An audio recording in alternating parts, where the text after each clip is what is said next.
Í þættinum í dag ætlum við að beina sjónum okkar að íslensku atvinnulífi og þeirra afstöðu til umræðunar loftslagsmálin. Af hverju hefur íslenskt atvinnulíf áhuga á því að taka þátt í því að leysa loftslagsvandann? Er hægt að leysa þetta viðfangsefni án þess að hækka skatta? Guðfinnur Sigurvinsson hefur fengið til sín góða gesti úr atvinnulífinu til að ræða þessi mál. Vertu með okkur, það skiptir máli. Sæl og blessuð, ég heiti Guðfinnur Sigurvinsson og þetta er þátturinn Loftslagsráð. Í þessum þætti ræðum við loftslagsbreytingarnar í víðum skilningi. Í dag ætlum við að ræða loftslagsvána í tengslu við atvinnulífið. Hvers kyns atvinnustarfsemi fylgir einhver losun gróðurhúsalofttegunda og spurningin er hvernig við getum dregið úr henni.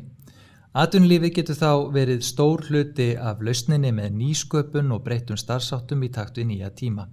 Ég fengi til mín góða gesti úr atvinnulífinu, Heiðrún Lind Marteinsdóttir, framkvæmdastjóri Samtaka fyrirtækja í sjávarútvegi og Davíð Þorláksson, forstöðumann hjá Samtökum atvinnulífsins. Velkomin bæði tvö. Takk. Fyrsta spurningin kannski, Davíð, þú byrjar. Vill atvinnulífið leggja sitt af mörkum til að leysa loftslagsvandann? Já, ég held að það sé alveg klárt mál. Við erum auðvitað hluti af vandanum og við viljum auðvitað þá líka vera hluti af lausninni, eins og maður segja. Þetta er auðvitað fyrst og fremst spurningum að þetta er auðvitað siðferðileg skylda okkar að takast á þetta. Það er auðvitað fyrst og fremst þannig held ég sem að flest líti á þetta. En það er auðvitað bætist við að þetta er eitthvað sem skiptir atvinnulífið mjög miklu máli. Ef við skoðum bara fljótt þessar þrjá stærstu atvinnuvegi okkar, þá reiða þeir sig allir á hreina og óspillta náttúru, eins og maður segja. Það er ferðaþjónustan, við sjáum það á könnunum sem eru gerðar meðal ferðamanna, þeir koma hingað til þess að skoða náttúruna. Við sjáum það með orkufrekan iðnað, þar þurfum við á hreinni orku að halda til þess að knýja hana áfram. Og svo auðvitað síðast en ekki síðan sjáum við það með sjávarútveginn að ég held að einn stærsta ógnin sem stæðir að sjávarútveginum í dag eru loftslagsbreytingar sem að hafa áhrif á súrnun sjávar sem getur haft verulega slæm áhrif á stöðuna hérna í kringum Ísland. Þannig að þetta eru sameiginlegir hagsmunir okkar allra. Er ávinningur í þessu fyrir ykkur? Klárlega, og eins og Davíð segir, auðvitað skiptir máli allar aðstæður í umhverfinu fyrir sjávarútveg og það að við draugum hér fisk úr sjó. Var fisk gengt í okkar lögsögu, þessi loftslagsmál og súrnun sjávar, hlýnun sjávar hefur áhrif á þetta. En ég hef kannski viljað nálgast þetta líka eins úr þessar áttinni, hvað er það þá sem að sjávarútvegur einmitt getur gert? Og þar hef ég sagt og segi það fullum fetum að fiskveiðistjórnunarkerfið er líklega stærsta framlag Íslands til loftslagsmála á heimsvísu. Og hvers vegna segi ég það? Jú, vegna þess að sjávarútvegur hefur ein atvinnugreina hér á landi og af þeim sjávarútvegsþjóðum sem við viljum bera okkur saman við, dregið verulega úr umhverfisspori sínu.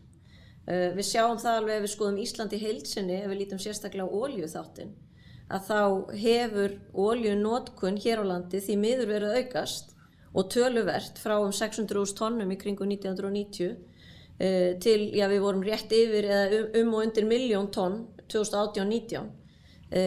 Það á sér auðvitað eðlilega skýringar. Á þessu tímabili hefur bara samfélagið og Ísland verið í uppbyggingu. Það er þessi orkufreki iðnaður, það er ferðaþjónustan, þannig að því leytinu á þetta sér alveg eðlilega skýringar. En sjávarútvegur átti 45% af olíunotkunni fyrir aldamótin, í dag á hann 14% af olíunotkun og hefur dregið úr frá 1990 til 2019 að þá var samdráttur í olíunotkun eitthvað í kringum 47-8%. Þannig að hann hefur dregið úr olíu helming sem er magnað að honum hafi tekist það, en verðmætin eru margfalt meiri og við erum að draga sambærilegt magn úr sjó. Þannig að við erum að nota helmingi minni olíu við það að draga sama magn úr sjó við gerðum í kringum 1990. Þannig að þetta er ótrúlega stórt framlag til loftslagsmála. Og þarna skiptir auðvitað máli bara það kerfið sem við höfum skapað sjávarútveg. Og þrátt fyrir að sumum þykir kannski leiðigjarnt að vera að tala kvótakerfið og það sé eitthvað þreytt konsept, en þá er það nú þannig að þegar við veiðum í samræmi við vísindalega ráðgjöf og erum þar með alltaf að reyna að byggja fiskistofna upp til framtíðar litið, að þá eru þetta sterkari fiskistofnar leiði til þess að það er auðveldar að sækja fiskinn. Það er bara meira af honum, þannig að þú þarft ekki að sigla í langan tíma til þess að geta kastað út og ná þar vænlegum afla, sérstaklega hvað þorskinn varðar. Þannig að svona hvað umhverfishliðina varðar í fiskveiðistjórnarkerfinu, þá erum við þar á réttri leið. Síðan hvað svona fyrirtækin varðar og hagkvæmnina, sem er nú annar þáttur í þessu sjálfbærni hugtaki, að þá hefur þessi samþjöppun í sjávarútvegi og aukin hagkvæmni, hún hefur auðvitað afraksturinn þetta, minni notkun olíu.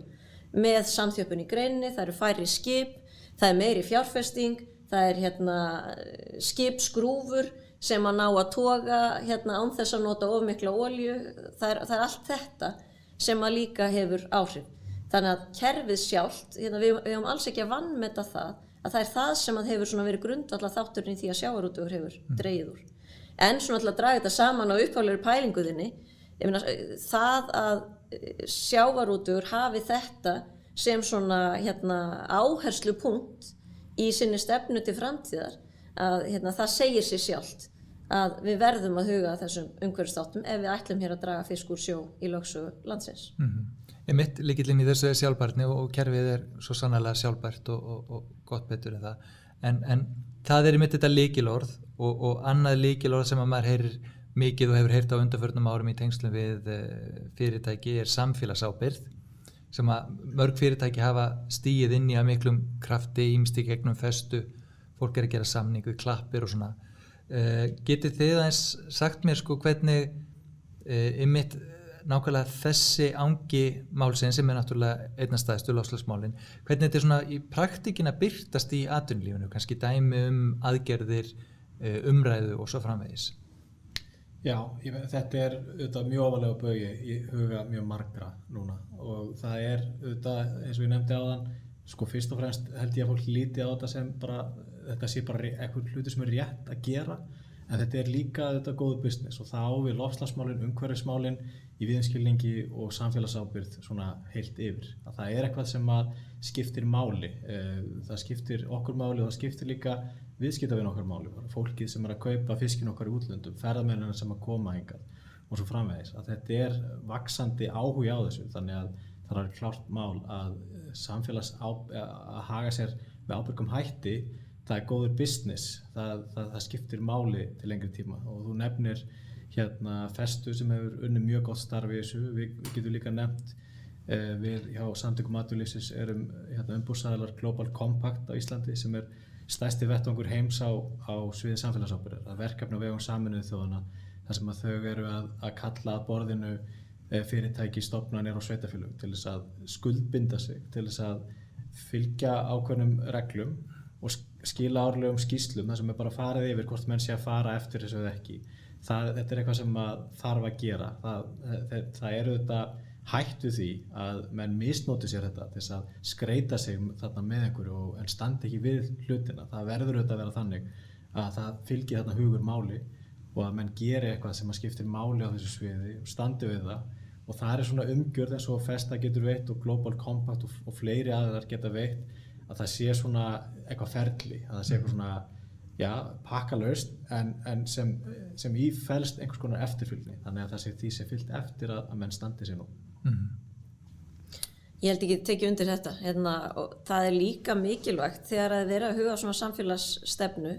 Nú settum við fyrir, það er konar 2 vikur síðan sem að við svona opinberum þessa samfélagsstefnu sjávarútvegsins.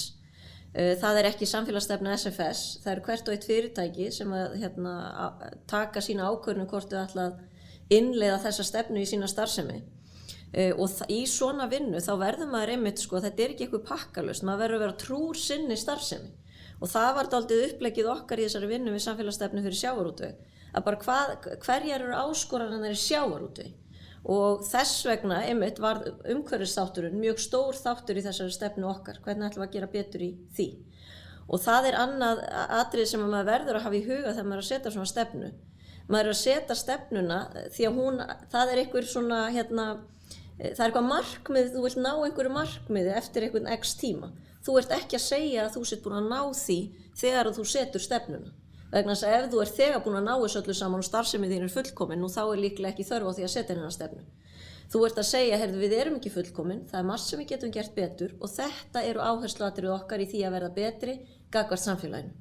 Og þegar maður að tala samfélagsábyrgð, þá er þetta eins og Davíð segir, þetta góður business. Hvers vegna? Jú, vegna þess að í fyrsta lagi þá leiðir það til þess að út samfélagslega ábyrgur að þá er eftirspurnarhliðin, hún hefur áhuga á þessu og ég held í síauknu mæli hefur eftirspurnarhliðin, neytandinn hefur meiri áhuga á því og gerir meiri kröfu til þess að þú sért samfélagslega ábyrgur og getur sýnt fram á það. En það er ekki síður mikilvægt líka bara fyrir mannúð, samkeppni mannúð, að starfsmenn sem koma að starfa hjá fyrirtækjunum, að þeir geti verið stoltir af sínu fyrirtæki og vita að þeir séu jákvætt afl inn í samfélagið með því að starfa hjá þessu fyrirtæki. Þannig að þú laðar að mannúð líka ef að þú ert með fyrirtæki sem samfélagslega ábyrgt. Þannig að því leytinu til þetta ekki það bara að skreita sig, þetta raunverulegur business líka, að þú það hefur jákvæð áhrif á starfsemið þína ef að þú gerir vel í samfélagsábyrgð. En þú verður að gera vel og þú verður að standa við það sem að þú segir. Það er alveg klárt mál. Þetta einmitt áhugaður punktur hjá Heiðrúnu með starfsfólki, því að stundum svona eldri kynslóðarnar að gera svolítið grín að aldamóta kynslóðinni, einhvern tímann kalluð kynslóðin, en það verður bara að viðurkennast að þau eru miklu framar í þessu heldur en oft við sem eldri erum, akkurat í þessum samfélagsábyrgðar hlutum, umhverfismálunum, loftslagsmálunum, og þau ekkert að fara að vinna hjá fyrirtækjum sem ekki með þessi mál í lagi. Þannig að þetta alveg grundvallar atriði þarna.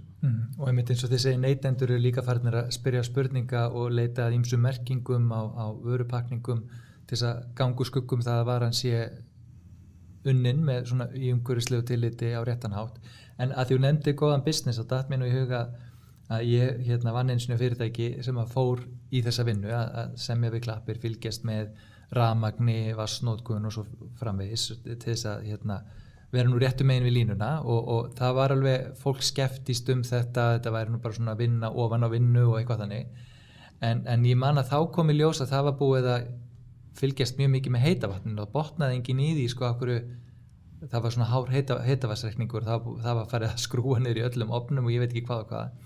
Og þá kemur í ljós bara þegar það búið að rannsaka málið hún í kjölinn að einhvers staðar niður í kjallara var skrúað frá heitavatninu sem hitaði upp allt bílaplanið yfir allt sumarið sem náttúrulega kostnaður fyrir fyrirtæki og fólki þetta brá við og sóun fyrir samfélagið sko. Þannig að þú veist, en þarna sér maður hvað þetta getur verið góð business og ég hef heyrt mitt fleiri svona dæmi, kannist þið við eitthvað svona?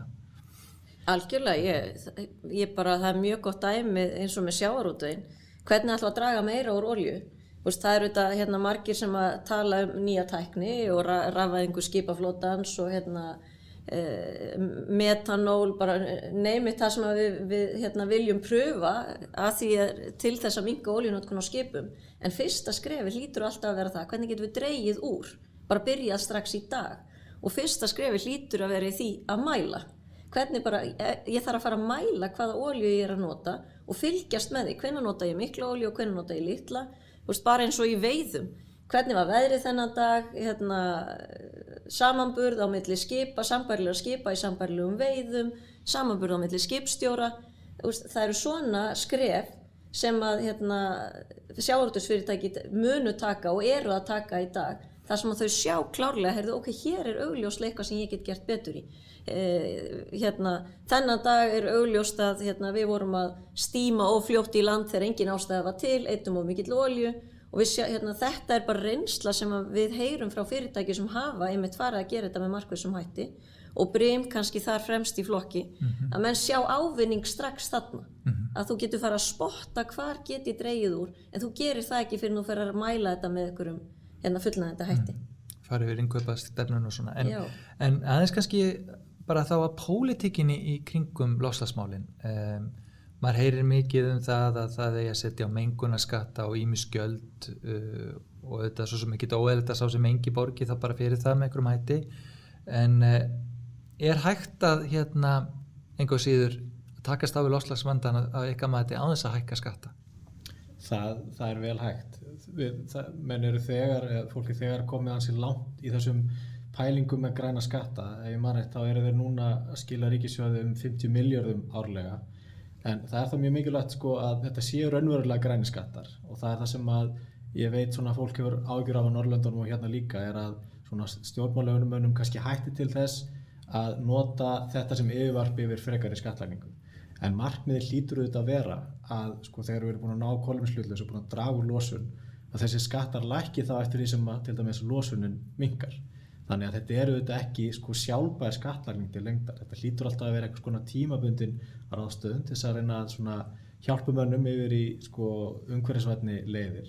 Og það þá líka eðlilegt að féð sem úr þessu kemur sé þá nýtt í aðgerðir í loftslagsmálum sko, í það sem að ríkið og hið opinbera þarf að gera í þeim málaflokki. En ég held samt að eftir sem áður og það eitthvað sem að því að við erum hérna þetta podcast á vegum Sjálfstæðisflokksins og ég held að það sem að hægri menn ættu svona kannski að leggja áherslu á þarna að sko hægri menn verða að koma á loftslagsvagnin. Þeir megi ekki sko eftirláta vinstrumönnum að stýra þessu því að hættan svo að þetta fari þá of mikið í boð og bönn og skatta, menn beiti neikvæðum aðgerðum til þess að ná árangur þarna. Þegar það eru fullt af tækifærum, fullt af jákvæðum hlutum sem hægt að gera með ýmsum hvötum til þess að til dæmis liðka fyrir grænni fjárfestingu. Ég held að svona, það eitthvað sem að þarf að gera og þetta ættu menn að reyna í það minnsta að tæma alla slíka leiðir áður menn fara í meiri skatta, meiri íþyngjandi hluti. En ég alveg sammála sá sem mengar borgar, það gott prinsip en við verðum þá að gera okkur grein fyrir því að til lengri tíma erum við vonast til þess að verði hér engin mengun og þá verða heldur engir græni skattar. Þannig að þetta getur aldrei verið eitthvað langtíma laust. Heiðrún, lykilorðið hvatar með kannski meira bókhaldi og þegar við höfum raunsærri mynd af stöðinni hvernig hver stendur sig. Hefur þú ykkur svona hugmyndir það hvers konar hvata við ættum að koma með til þess að fá fólk á þennan vagn eins og Davíð var að lýsa? Já, ég held að það sé nauðsynlegt að vera með þessa jákvæðu efnahagslegu hvata og svo ég taki aftur dæmi úr sjávarútvegi, stærstu skrefin í sjávarútvegi í samdrætti í olíunotkun hafa orðið þegar að fyrirtæki eru í færum til að fjárfesta.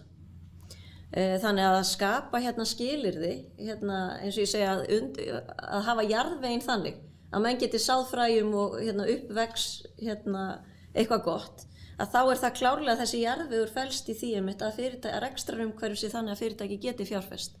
Þannig að ég hef gagnrýnt og mér til efs að kolefnisgjald til dæmis og sífellt hækkun þess þegar við erum þiggjendur olíu. Við erum við og þá segir sjávarútvegur, okkar sérfræði þekking liggur í því að veiða fisk. Hún liggur ekki í því að þróa nýjan orkugjafa. Þannig að meðan við verðum að nota þennan orkugjafa því það ekki annar, það engin staðgöngu orkugjafi í fiskveiðum enn sem komið að þá einhvern veginn leggst bara gjaldið á að fullum þunga og þar með dregur það úr því að fyrirtæki geti lagt fjármuni í annað. Þannig að ég hefði frekar vilja sjá það þannig að það sé einmitt hugsað að hvernig getum við hagað skattkerfinu þannig eða gjaldtökunni þannig að það sé til þess að glæða fjárfestingar, kaup á nýjum skipum. Skipaflotinn ennþá tiltölulega gamall og með nýrri skipum þau eru nota minni orku við veiðar. Eitt kannski skip leysir af 2 og eyðir helmingi minni olíu. Þannig að ef að fyrirtækin geta áfram fjárfest, það gangi vel auðvitað í sjávarútvegi, en það þýðir að við þurfum að spila í sama liði og stjórnvöld.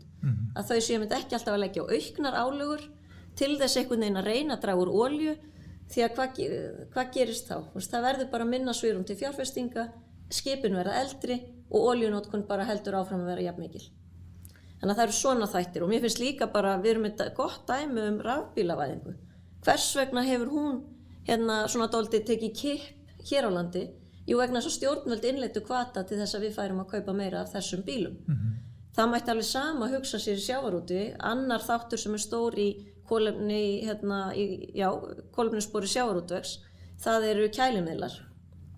Þeir kælimiðlar sem notaðir eru í dag, þeir leystu af hólmi kælimiðla sem að stjórnvöld skilyrtu að sjávarútvegi þyrfti að losa sig við því að þeir eyddu ósoni, þannig að þá eru fengnir þessir kælimiðlar sem eru notaðir í dag og nú kemur í ljós að þeir hafa og þungt kolefnisspor.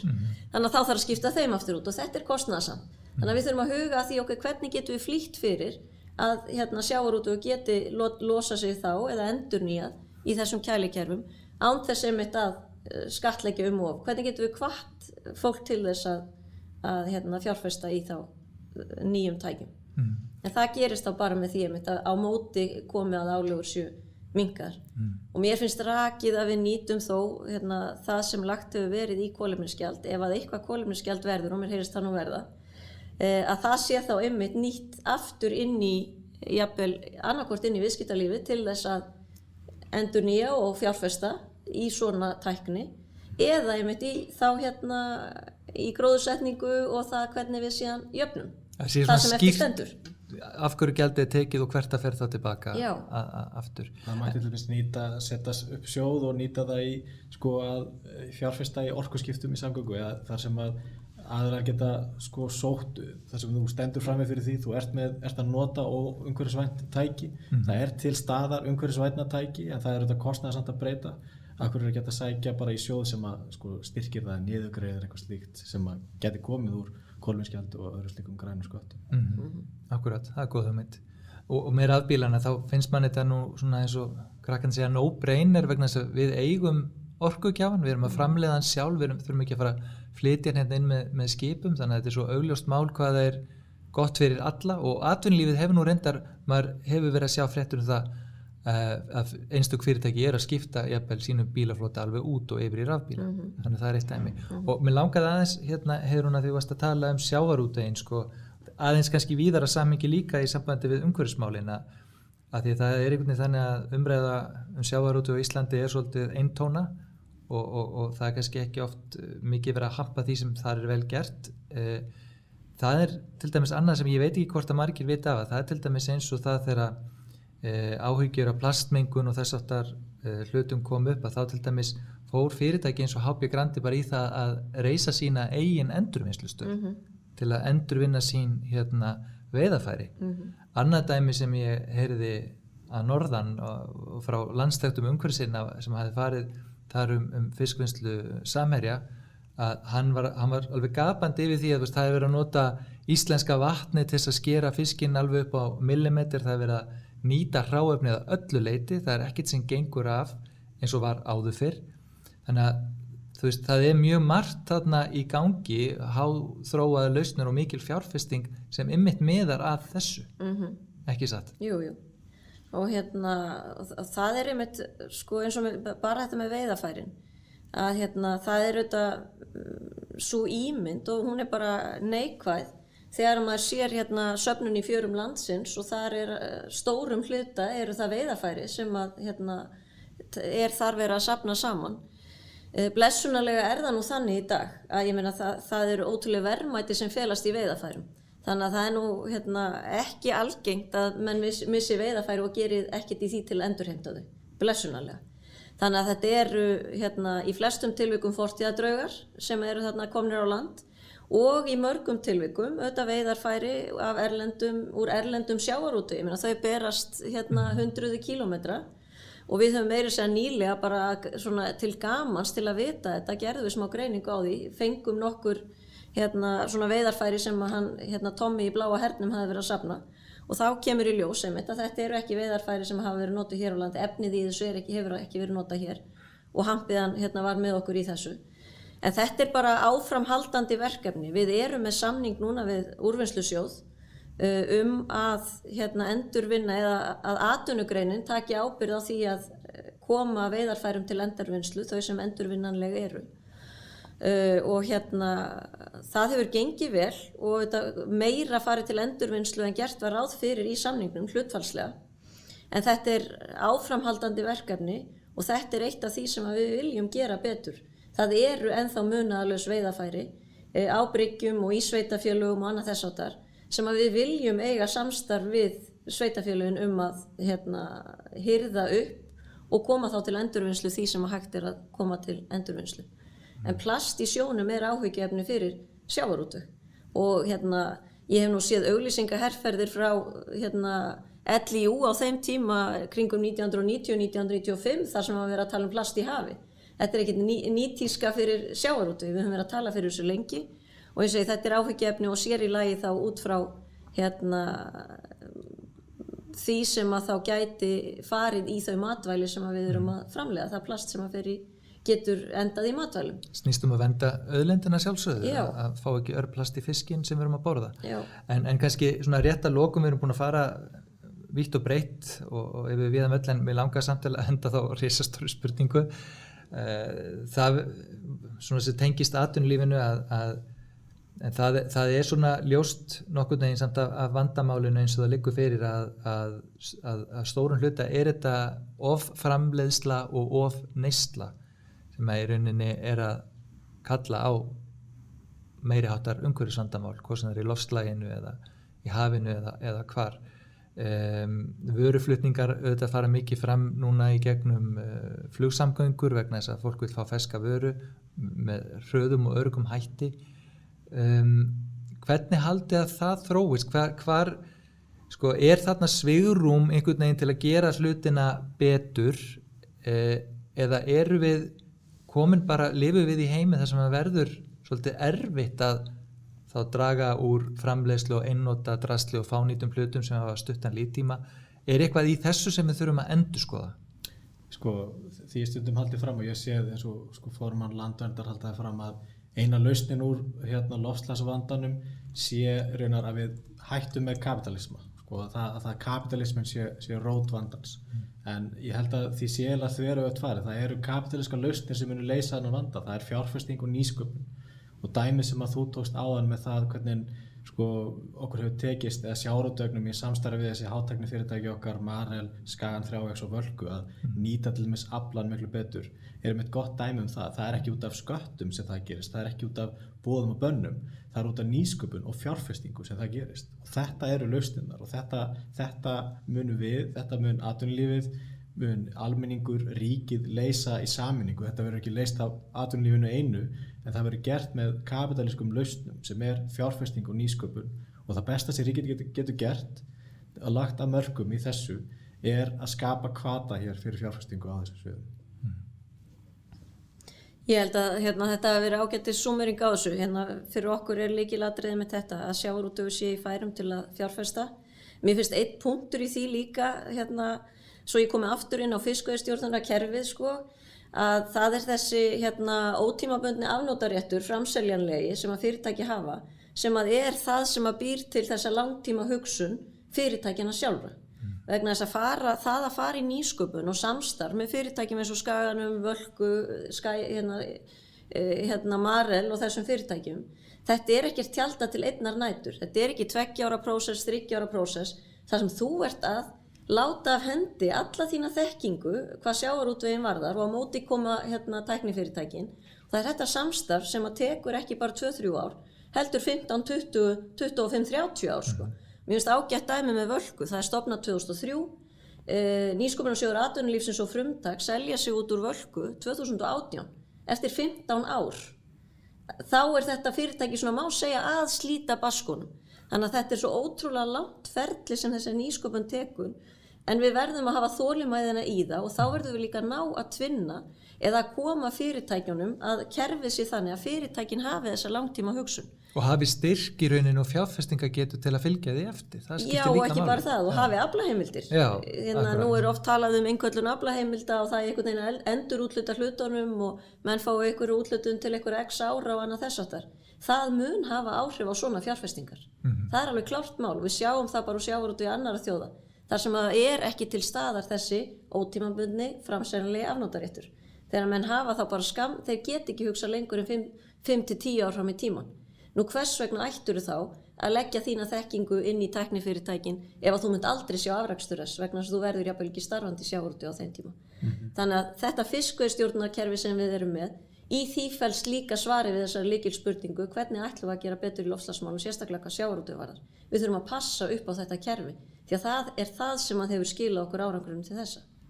Reglulega gaman að fara yfir þetta með ykkur Heiðrún Lind Marteinsdóttir, framkvæmdastjóri Samtaka fyrirtækja í sjávarútvegi og Davíð Þorláksson, forstöðumaður hjá Samtökum atvinnulífsins. Takk kærlega fyrir komuna. Takk. Takk.